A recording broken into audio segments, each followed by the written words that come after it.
Good evening, and welcome to the multi-district membership session. Your State of Ohio District Governor-elects are Jim Duke from District 6600, Julie Brandel from District 6630, Rich Turpak from District 6650, Doug Buckey from 6670, and David Ohl from District 6690. Rich, off to you. Thank you, Dave. Our techie this evening running the show is David Jones, the District Governor of District 6630. And good evening to everyone. I am Rich Turpak, District Governor-elect of District 6650. And I'd like to welcome all the president-elects and guests to this, our first virtual pre-pets presentation on membership. We hope you find it informative and it stimulates your interest to continue learning about this very important topic. Now I'd like to introduce David Ohl, the DGE of District 6690. Well, good evening. I'm so glad that you have joined us tonight for the first of 3 of our multi-district president-elect training sessions. These sessions are so important as they're going to provide information on key areas of Rotary. Membership tonight, the Rotary Foundation in November, and public image in January. In addition to providing important information, these sessions will give us all an opportunity to network together with Rotarians from around Ohio, to share ideas, and to unite all 5 of our districts together as we imagine Rotary and prepare to lead our clubs and districts in 2023-24. These 3 sessions lead us into the most important training event that you have an opportunity to participate in as you prepare to be president, which is President-Elect Training Seminar, or PETS, which will be held in person on March 10th and 11th, 2023 in downtown Columbus. You're going to want to put March 10th and 11th on your calendar now because your DGE team has been working hard to plan a phenomenal weekend that will prepare, inspire, and engage you to lead your club effectively. So thank you for joining us tonight. Please plan to join us online again in November and January as you have the opportunity to really dig down deep. And you have the commitment of all 5 Ohio district governor-elects that are working so hard to inspire and motivate and support you as you prepare to become president of your club. Now it's an honor for me to introduce to you a message from our current leader, a member of the Rotary Club of Windsor-Roseland, Ontario, Canada, who challenges us all to dream big and imagine Rotary. President of Rotary International, Jennifer Jones. Hello, fellow Rotary leaders. I am so happy to be speaking to you today, and I'm excited to share this leadership journey with all of you. As club and district leaders, you are central to the health of our clubs and our districts. There's so much that each of us can do to help create club experiences that are welcoming, inclusive, and enjoyable for each and every member. And just as importantly, how we're able to extend that same warmth and belonging to every participant who wishes to engage with our clubs. Over and over, our surveys find that the comfort and care of our members is the single greatest driver of member satisfaction, and it's our most powerful tool to keeping our members engaged in our clubs. This comfort and care philosophy begins with listening. We need to understand why our members took the leap and joined us, and we need to know what they expect from us. What do they want out of their Rotary involvement? And how do they aspire to change and influence our communities and our world through their membership? To build stronger clubs, we should aim to understand the needs and expectations of new members right from the start. And we need to keep taking their temperature regularly to see if those expectations are being met or what we can do to help them get more out of their Rotary experience. These touch points will reassure members that they're being heard and that we care about their comfort and satisfaction. We know our members find their way into Rotary through many diverse paths. We also know the outcome if they're not taken care of. They leave Rotary. Traditionally, many clubs conduct exit interviews to see why a member has decided to leave, and this is a valuable tool.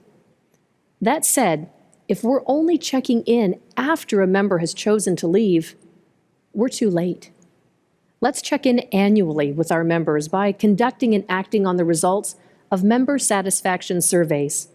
And let's incorporate entrance interviews into our process, asking what they want from their membership and then helping them to achieve their dreams. In the coming months, watch for an array of communications that will support you in your leadership role. These valuable resources are designed to help you and your club members to enrich your experience as people of purpose, people of influence, people of action. A big part of that work is honoring Rotary's commitment to diversity. We know that clubs that are thriving have a culture that is inclusive and welcoming. Our Learning Center provides a wealth of tools to help all Rotary members commit to diversity, and we hope you'll share these plans and become champions of this important endeavor. Another tool to support you is our Membership Leads online platform. This is a great tool that helps clubs identify prospective members that might be the right fit for their club. As leaders, this is an amazing opportunity to follow up with tens of thousands of prospective Rotary and Rotaract members each and every year. These are people who want to be part of us. Imagine the impact we could make with new members who offer fresh perspective, expertise, and energy. And there's one more thing that I believe that's so important in providing a comfortable, caring club experience for your members, and that's communication. We'll be helping you and your new members by providing a series of messages directly to new members over the course of their first year of membership. This will help new Rotary members to get to know the full range of opportunities that we offer. So, we have a lot to be excited about and some work ahead of us. But I couldn't ask for a better team of leaders to work with. And thank you for your Rotary service and your leadership. Imagine how we can grow Rotary when we focus on the comfort and care of our Rotary family. Hi, my name is Julie Brandel, and I'm the DGE for District 6630. What an inspiring and compassionate message from our first female international president, Jennifer Jones. Next up, Steve Sandbo, Zone 30 Regional Coordinator, will share with us this evening and talk about membership, the big picture. Steve, you're up.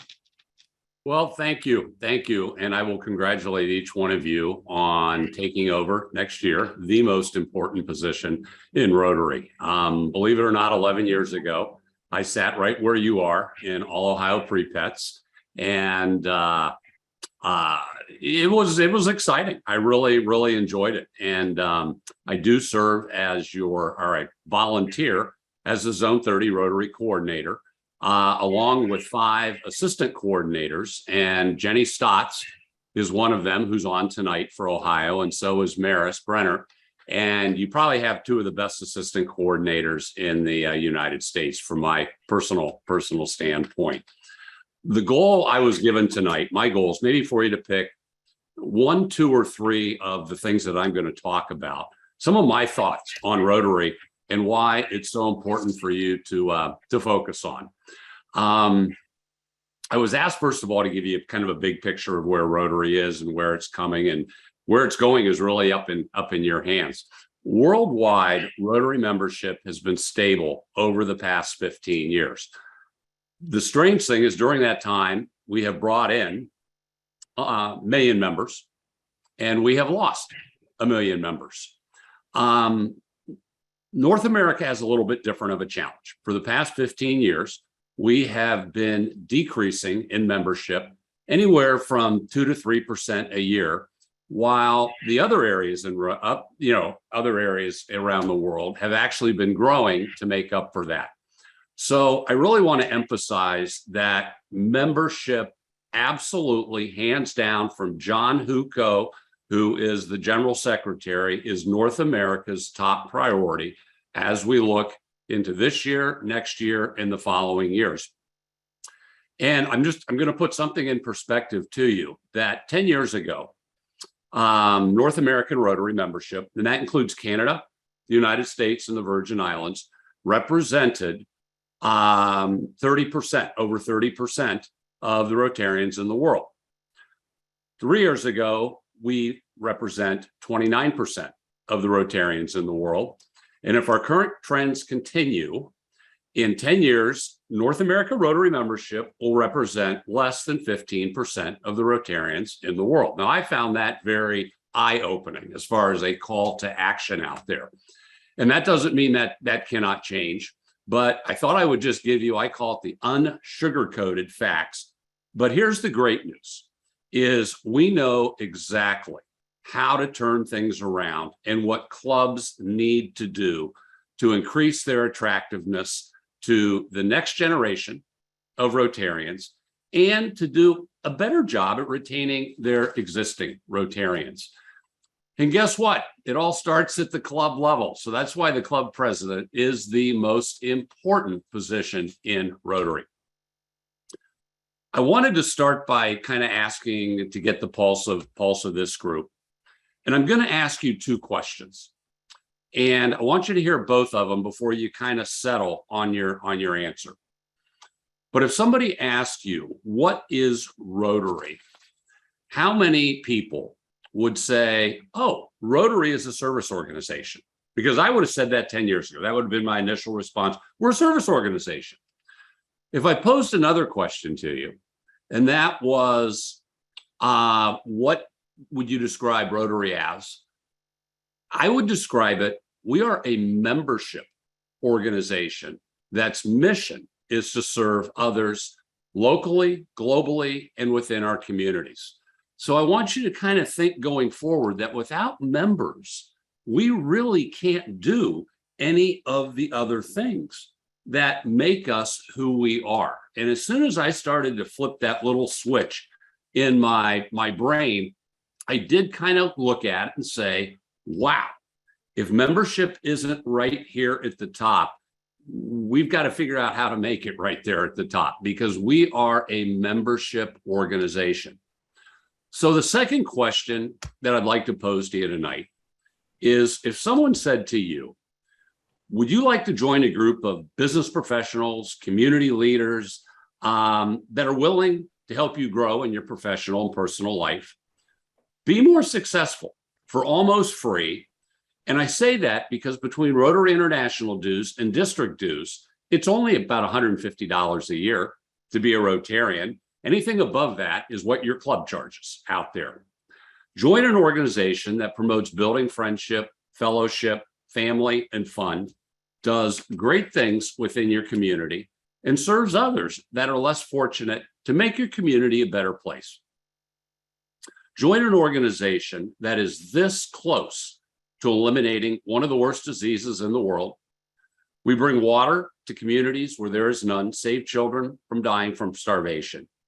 And oh, by the way, they will accept you for whatever time you can afford, as we understand that you are busy with your professional life, with your family life, responsibilities, maybe even other volunteer organizations. I think that sounds like an organization I would want to be a part of. And that's what Rotary is. And that's what we have to get across to our existing, but also our newer members, or attracting our members out there. If your focus is on membership and you get it right, making sure that your club is vibrant, engages members, is welcoming to new members or potential members that comes in, embracing your current members, everything else will fall into place, whether that be projects, whether that be fundraising, whether that be fellowship, retaining members, etc. You simply cannot project or fundraise or fellowship yourself into a vibrant membership. And that's why your position as Rotary Club president is so critical to the future of your club. I will be the first to admit that change is very hard for Rotary clubs. But I also believe that not changing can be fatal. And I want to repeat a quote that I keep in the back of my mind that I've heard many times. And that is, there is nothing so sacred in Rotary that can't be changed to the better of the organization. Can anyone guess who said that? Paul Harris. And I think that to me is stuck in the back of my brain for a long time. A lot of times I get posed the question, we're an organization of traditions. We love our traditions. They have served us well. I'm sure you've all heard at some point or another where somebody goes, oh, we've always done it that way, right? So kind of my response to that would be, well, that's great. If your club is vibrant, is growing, is having fabulous fundraising times, taking on new projects and doing fabulous. Keep doing what you're doing out there. But a lot of times that's not the case. And that's where I would like to pose the challenge to you as you look forward to don't be afraid to make changes in your club. I know it is hard. Michael McQueen, a well-known business consultant, author, and Rotarian, has studied hundreds of long-term successful organizations and hundreds of long-term organizations that have not been successful. He came to the conclusion that it is not the biggest and the strongest organizations that survive and flourish over time. Rather, organizations that have the ability to adapt the quickest that survive. Because once internal change exceeds, or once external change exceeds internal change, we are really at risk out there. So I'm going to try to bring us back on time, but I challenge each of you to focus on membership. You've got a fabulous team with your district membership chairs, your incoming district governor-elects, your zone supported team. And I am so excited for you and look forward to meeting all of you at All Ohio Pets in March. Thank you. Thank you, Steve. Thank you for your passion for membership and for all you do for Rotary. It's now my honor to introduce our next speaker, who's going to talk a little bit about the jobs of a club membership chair. Kurt Paul, it's over to you. Thank you. It is such an honor to be asked to present. Rich and I had a conversation a while back. I look around the room and I can't see every single face, but you guys are the future. You guys are the most powerful people in your clubs at this point as you go forward. And we can't thank you enough for serving. It's so critically important. But so I was asked to talk about being a club membership chair. And so when you hear that, most people immediately pucker up and think, oh my gosh, if I'm the membership chair, I'm responsible for finding every new member for our club. Most people feel that, and we don't want that as the motivation. We don't want that to be the driver. The role of the membership chair is absolutely so critically important. It's probably the second most important role, actually, in my opinion, in most of our clubs. It is a club that Rotary International, it's a position Rotary International does recognize. It is one of the few positions they want in their database. And there's a reason they asked for that, because, as you didn't realize, or if you didn't hear Steve, who so eloquently shared that, membership is the most critically internal, role. It's the most important thing that Rotary International has had from an internal perspective right now. And so it does become important. So how does that affect those of you as PEs? It's picking a good membership chair. Hopefully, many of you already have a great membership chair, and so you're not going to have to go looking very far. But you have to identify what is going to be expected of your membership chair. What should they do? Obviously, we know seek out, introduce potential new members to Rotary. They need to be a part of that, but they don't have to do it all. They need to ensure that existing members are engaged with Rotary, and they have to know why members, as Jennifer spoke earlier about why they leave the club. What does that really mean? So your membership chair needs to become that champion to sit down with you and your board and with other people and do the assessment of your club. How many of you have actually stopped and done an assessment of your existing situation in your club? I know we're going through that right now with my club because I'm the membership chair. We're going to make sure that we sit down and look at every single member and try to actually do an analysis of where we're at. To me, the biggest role your membership chair can provide for you right now is not necessarily going out bringing all the new bodies in. That's the role of your club. Every member in your club is supposed to be a recruiting member of Rotary. We all need to share the message. Now, why are you in Rotary? What brought you to Rotary? How many of us ever stopped to think about how we ended up here? Those of us that are Rotarized, that are dyed in the wool, or we don't know any different than the goodness of Rotary. And a lot of our members sometimes I think are on the fringes. How many of our people are just kind of sitting in the corner, and are we engaging them? I mean, that is really where I think a membership chair has to be someone that critically can build a team of 3 or 4 people, and that they take that as their priority to make sure that everybody feels a part of it. If they do that, those people then will share the message with others. I think if you realize if we're not growing, we're dying. And I think we all know that. But we've all heard growth thrown at us for so long that sometimes we just kind of put up the wall and say, oh no, I need to ask someone else to join. And reality is, no, you need to share the opportunity. My best friends in the world are Rotarians, and people that have influenced my life the most that I can think of on a personal level, as well as some professionally, are Rotarians. And the question would be, are we actually engaging everyone in the club to understand that membership's viable? How are we going to do that? Your membership chair is going to make sure that your members feel important. We're going to catch your members doing something well, not pointing out things that they missed or something they didn't get to. We're going to check in on them. We're going to make sure that they feel a part of what we're doing. But the membership chair is so critically important. They have to, most importantly, I think, stop, analyze where you're at. You know what? And I think too many times we're all so busy. We are all so driven, so interrupted in our lives all the time. The thought of sitting down to do something like analyze a club is a little overwhelming. It doesn't take long. Rotary International has all the tools. I know some of this stuff is on your stuff, but strengthening your membership, this, which is on Rotary.org, is one of the most incredible pieces I've ever looked at that has all of that in there at your disposal. You as president-elect don't have to do all that, right? Just have someone you trust, someone that your club trusts, and get them to become your membership chair. And make it clear to them, it's not their job to do everything. It's their job to engage others to help them.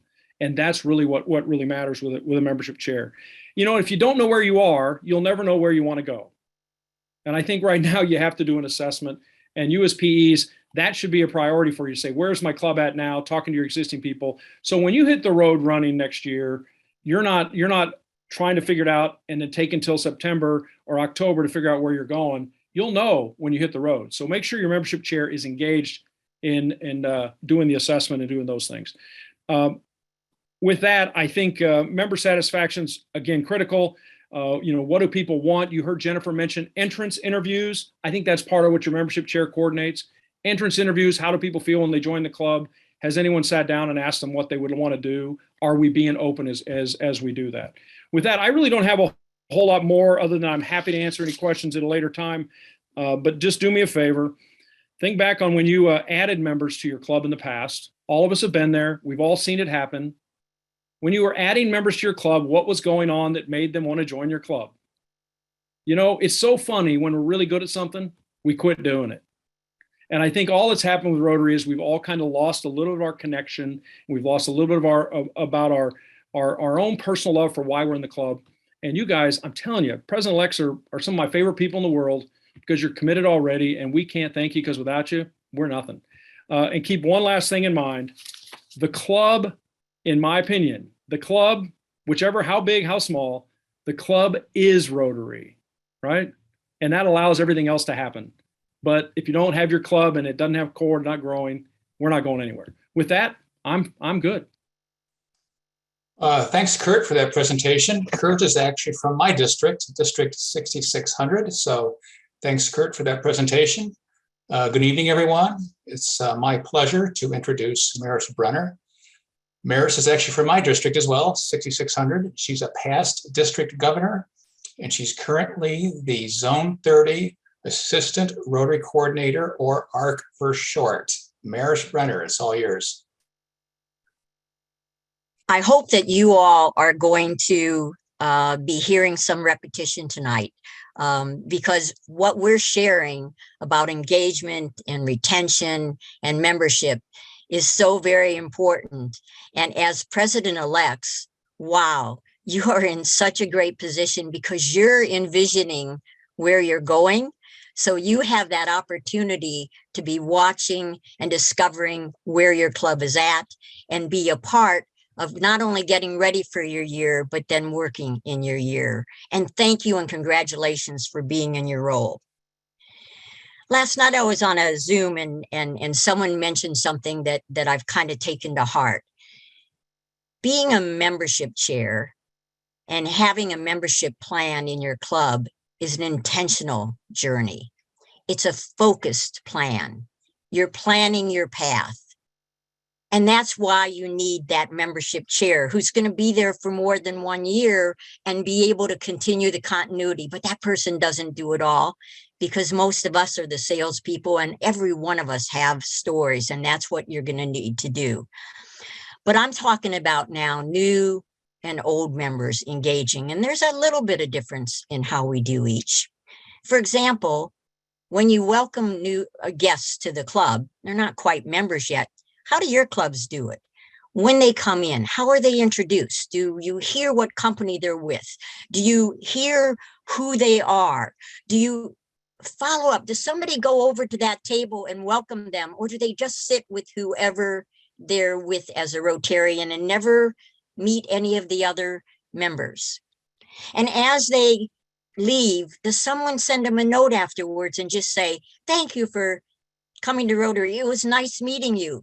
Notice I didn't say it was nice meeting you and we want you as a member, because you need to connect and engage first on that comfortable level. Again, not a sales level, but a comfortable level. And other clubs, how do you do it? Have you visited other clubs? Because that's what you as a president-elect can really learn in this time when you're not kind of in charge. But you know what? Go visit. A challenge here. Go visit 3 or 5 clubs in this time that you have before you are a leader, before you're the club leader. Go check it out. Go see how they welcome a guest. Did you feel comfortable? Did it make you feel good? Well, you know what? If it was good and great, come back and share it with your club. And if you're not doing it, do it. If you're doing it better, that's just a reconfirmation that you've really kind of got that welcoming done. Because without the welcome, you don't get to the next part, which is that new member. And engaging the new member is maybe what has happened and been a bit flawed in Rotary, but what we're all looking at right now. In that first 2 years, we lose a very high percentage of our members that come in, close to 30%. Think about that. You get them, we do replace them, so the numbers kind of fall, but we don't keep them for more than 1 or 2 years. It kind of says that maybe our onboarding and maybe our orientation and welcome doesn't quite work. Would we start or would we work with our companies or our organizations or our school districts without bringing and orienting and teaching and helping and training and learning what the job is, what the membership is, what the participation is? Wouldn't we want to know our new employee, our new friend, our new family member? Wouldn't we want to know people as we're onboarding them into the family or into business? Absolutely. Rotary's no different. Think of all the things we do differently. So if we do nothing else, or if you do nothing else, think about that first step of engaging new members. They don't know all the traditions we're doing. They don't even know why we're doing half of this stuff. And they probably are not going to know if somebody doesn't sit down at some point and start the process. And that process can be a couple different things. Hopefully, as a membership chair, there's an orientation plan. In fact, I'd love everybody to raise their hand right now and raise their hand right now and show me how many of you have an orientation plan in your club. Not a lot of hands up there. Now think about that. Not a lot of hands. That means that people coming into your club have no path, no starting path to what they've just joined. So here's the challenge. If you don't do much else, take a look at some of the Rotary tools that we'll all be talking about, going to rotary.org, going to the Learning Center. Take to some of those tools and set up people that are going to be able to sit down with new members and let them know a couple of things. And here would be an idea. Introducing, who are you as a club? What is rotary.org? How do you connect into it? Teach them, connect them, help them so they can actually look on their own and find out what Rotary's about. Make sure that we find out who they are and what they want to be doing in Rotary. Maybe they have a service passion. Why not support and offer some of the Rotarians to help be involved in something they're passionate about? At the same time, be sure we get them on a committee. And absolutely get them to know some of the nuances and some of these acronyms that you sit at a meeting and you just don't understand what's going on. Because bringing them in is really important. So having a mentor during the year, a buddy, a mentor, someone assigned to them for the year, making sure they get to things, that's really important. Because the more comfortable and caring they feel the club is, the longer they're going to be our members and the quicker they're going to absorb, and we're going to be able to use their talents, that their talents are so much. So about our club, assigning a mentor, taking action. Rotary has figured this out because they're setting up a series. In fact, you heard Jennifer Jones mention that. There's going to be a series. Once that new member shows in Rotary with Rotary, they're going to start getting a series of notices and information and videos. Jennifer Jones is going to be speaking to them. And in those, there's going to be links. And those are going to take them to rotary.org, which is all the more reason why you want to get them connected. And they will be engaged with Rotary as well, constantly having the opportunity to learn. As new members, assuming that all of this goes totally well, they're going to be getting active pretty soon. And then there's that next vulnerable point, about 3 or 4 years in, when all of a sudden people don't quite make the meetings anymore. Maybe they've become more check writer. Boy, that sure happened a lot during COVID, of course. A lot of people haven't come back. So there's kind of missing things, and we have to reconnect with people.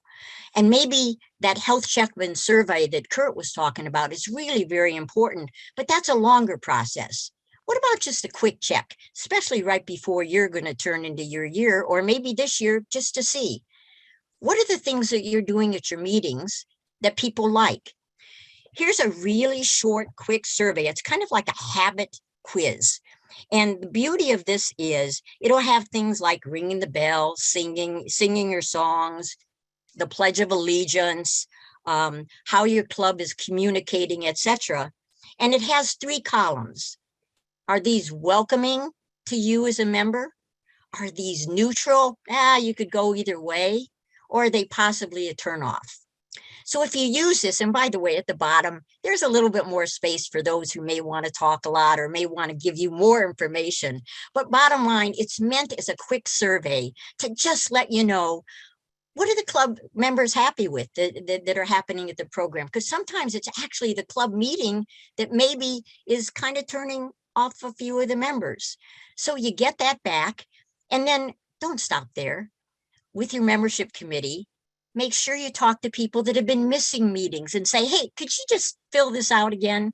And if they've been missing a lot of meetings and have become just a check writer, then why not do a little bit more?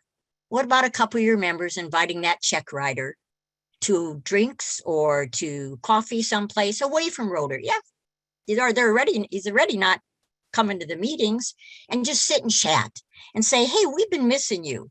You might find out it's just strictly a schedule issue, but it might be more than that. Maybe that person wants different programs or would like to suggest some things. Or maybe very honestly, they just want to be a good Rotarian and a check writer, which you don't want a check writer to be, especially if they're funding so many of the foundation things, is you don't want that check writer to turn into a non-Rotarian because they kind of just faded away because we never even bothered to check to see how they are.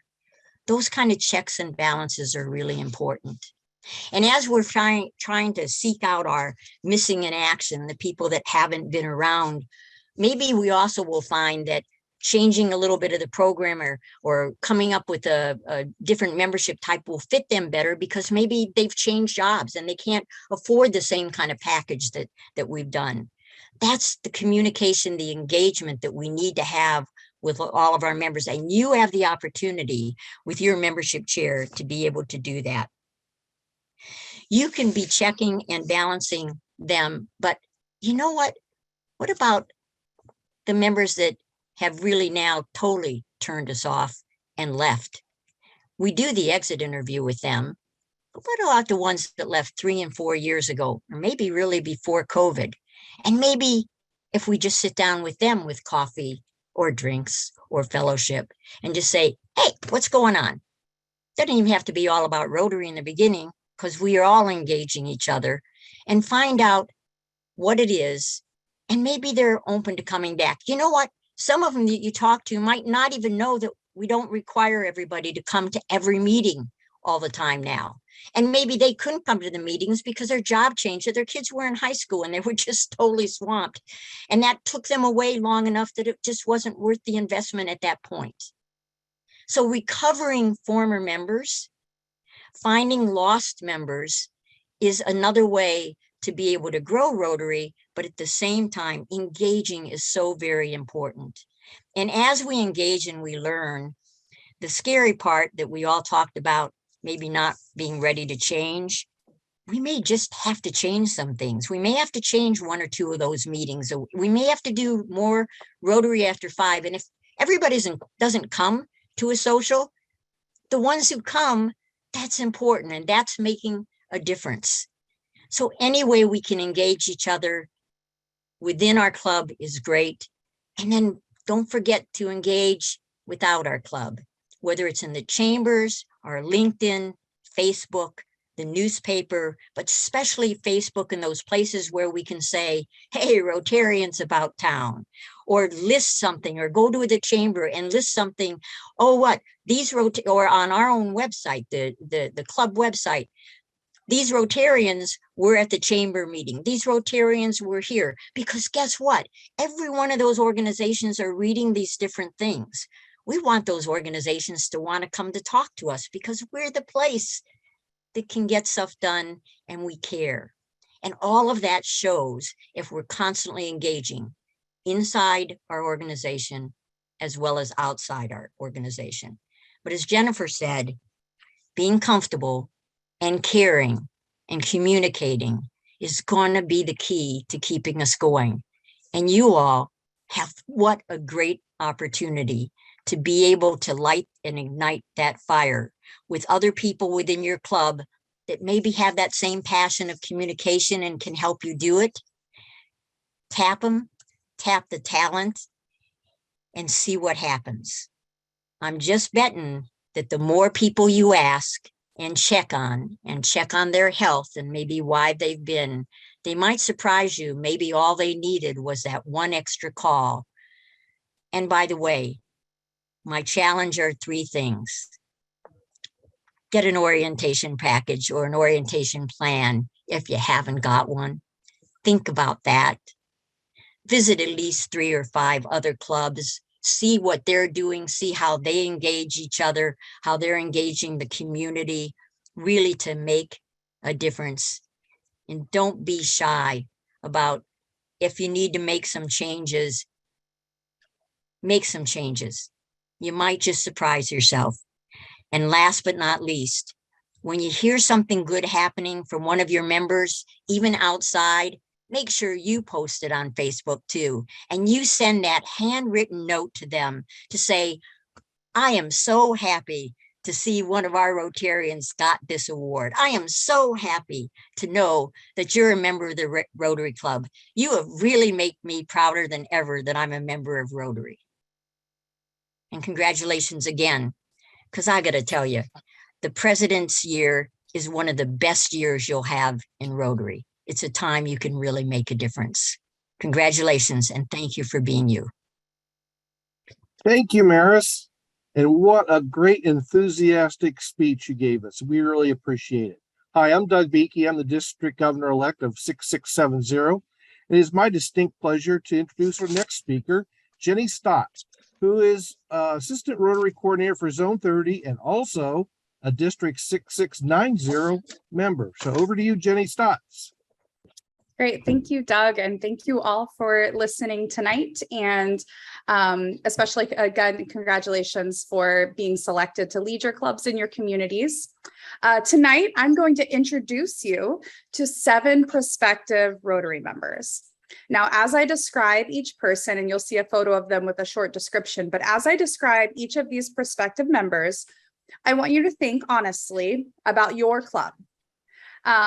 Think about when you meet, where you meet, what's your dues structure look like, what are the expectations that your club has of members. So think about that. What's your club model? Think about all those things and determine if this individual could meaningfully participate in your club if they lived or worked in your community.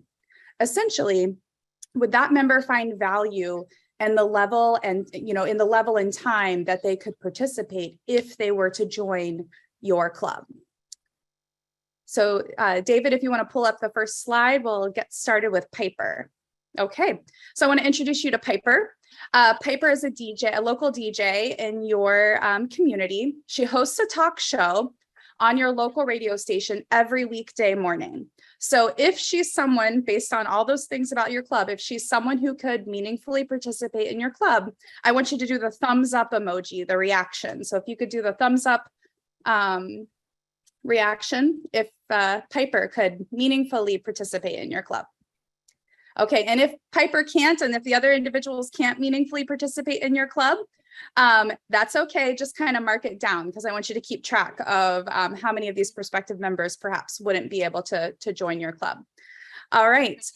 Next up, we have Lawrence. Lawrence is retired and he volunteers every Wednesday and Thursday at his granddaughter's school from 8 a.m. to 2 p.m. Think about your club. Would Lawrence be able to meaningfully participate? Think about when you meet. Think about those things. And if Lawrence could participate in your club, go ahead and put a thumbs up, do the emoji. Great. And if not, mark it down. And next we have Mara. Mara is a mid-career professional. She works in medical supplies sales. She travels a lot. She's usually traveling on work trips Mondays through Wednesdays. So that's a time where she's out of town, she's on a plane, she's flying across the country. Could Mara meaningfully participate in your club? And if so, give it a thumbs up. Great. Okay, next we have Don. Don works for a local metal machining company. His work hours are strictly 8 to 5 every day. He has just 30 minutes for a lunch break, so he's not often able to leave the facility where he works. So would Don be able to join your club and meaningfully participate? Like if Don joined your club, would he feel like he was getting value out of your membership? All right, if you haven't given that the emoji yet, go ahead. Next up, we have Adam. Adam is a 25-year-old PhD student. He is a Rotary Youth Exchange alumni, so he knows a lot about Rotary and he loves Rotary.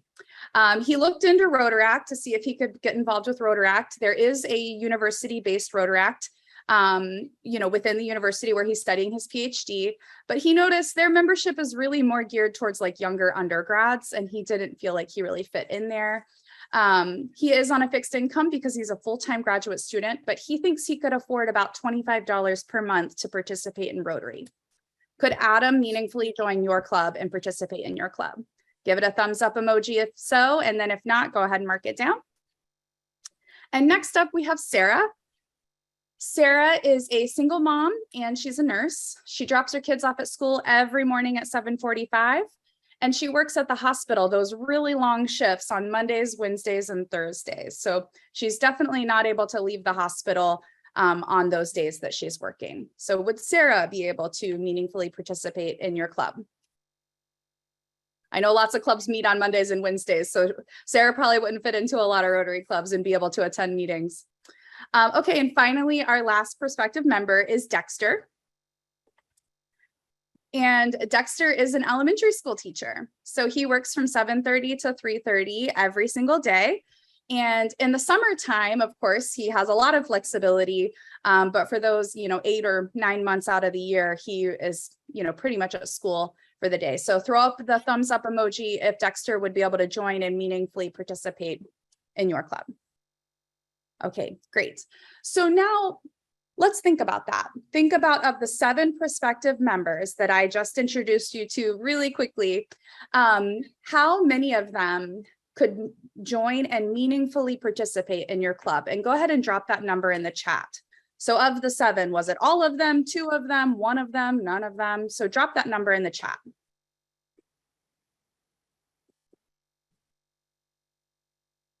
Okay, good. Great. So we have a couple where they think all 7 could probably participate, some none, 0, 2. Okay, we have a really big range here. Okay, so let's think about why this is. Just think to yourself, what are the barriers? When I introduced you to some of these and I was asking you, could they meaningfully participate in your club? Think about what those barriers might be. It might be time of day. It might be cost. It might be when and where you meet. It could be any of those things. Sometimes it's just circumstances. It's timing, the location. Sometimes a more flexible club model might fit some individuals. Sometimes your particular club might never work for a particular person. I know I'll say as a club president, talk of a new club coming to town when we start talking about, oh gosh, maybe there's an opportunity here for a new club. That can get a little scary. But I promise you, a community only gets stronger and a community benefits when there are multiple strong and vibrant clubs with a variety of people engaging at different times and in different places. And I can tell you, I don't want to speak for all the DGEs that are on the call, but oh my goodness, you would have them dancing in the streets if you, as a Rotary Club president, supported and championed the starting of a new club during your leadership next year. So let's talk about that. Let's talk about the various types of club models, member types, and other flexible strategies that you have at your disposal as a president. And these are a starting point, because just because Rotary hasn't thought to include something in a list doesn't mean it's not a possibility. So if you have a great idea, reach out to your district membership chair, reach out to your assistant Rotary coordinator, and we can talk through how to move things forward. So don't be limited. Even though I'm talking about flexibility and all the great options, don't be limited by them. And this is a quick overview, so feel free to grab some screenshots and feel free to keep an eye on your email. We'll share some links and things like that. Rotary International recognizes 3 club types: a Rotary Club, a Rotaract Club, and a Satellite Club. Yes, I hope you all know by now that Rotaract has been elevated to full club status. Next up, we have various meeting formats. You could meet in person, you could meet completely online. There are clubs that meet completely online. We used to refer to them as e-clubs, and some clubs still call themselves an e-club. And some clubs could meet in person and online. That could mean a hybrid meeting where some people are on Zoom and some people are in person, and it's all happening in real time. That could also mean maybe a club that meets online 1 or 2 times a month and then meets, perhaps, in person or at varying locations. I think about someone like Mara, for example. She's the one that travels. She's in medical sales. A club like that might make a lot of sense for her, because she could, maybe Zoom in from where she is if she's traveling on a day, and then she could, perhaps participate in person when she's in town. Next up, we have club models and membership types. So these are the recognized club models. We have traditional clubs, passport clubs. I think about a corporate club for someone like Sarah, she's the nurse. Maybe there's a club or a satellite club of a Rotary Club that could be started within the hospital system that meets in the hospital. I think about someone like Adam. He's the PhD student, maybe an alumni-based club. Or an alumni-based satellite club would be a great way to engage them. Same thing with Dexter. I think when we think about teachers, that might be a cause-based club where it's all about education and its teachers, or perhaps a satellite, something like that. There are lots of membership types that you can explore as a club leader to make your membership more flexible. So everything from corporate, family, younger professional, dual members. Someone can be a Rotaractor and a Rotarian and have dual membership, which is really cool. And finally, really quickly for you, some club flexibility options that you have. Great. So club flexibility, you can change up as Maris, as Jennifer, as Steve, as all the folks before me were talking about. You can change it up. You can change how frequently you meet. You can enjoy some of Rotary's relaxed attendance requirements. You can vary and change up your meetings and gatherings, mix it up, try something new. You can change your meeting locations, but you have, you know, a ton of flexibility at your disposal. So I encourage all of you as your club leaders to think about that. Think about what could you do differently? Who's missing, right? When you look at your club, you know, who's missing? Who doesn't have the opportunity to participate with us and experience Rotary alongside us? Who are those missed opportunities, those missed prospects? And what could we do to get them involved? Or do we need to build a new Rotary experience or a new Rotary pathway that they can engage in and, you know, come alongside us? So I'm going to wrap up. I'll drop one of my favorite resources in the chat. Otherwise, thank you so much for listening and playing along with my activity. It's always more fun when everyone participates. So thank you for that. And then I will turn it back over to the program organizers, but thank you. We did, if you haven't checked your chat, we have put in the documents that were spoken about here today. Those will also get emailed out to you. And then Rich, you had a couple of comments to close. Yeah. First off, I want to thank Jenny for the really interesting thoughts and comments about thinking outside the box about Rotary membership. There are a lot of options that are open to us today that even 10 years ago weren't at all available. And the changes that have come along have made it so much easier to do things. How about a warm thank you to all the evening presenters, please? Though we had a great evening here. So let's thank our presenters. Our DGE team would also like to thank all the PEs and visitors who were able to be with us tonight. Our presenters showed us how important membership is to Rotary globally, as well as in our own clubs.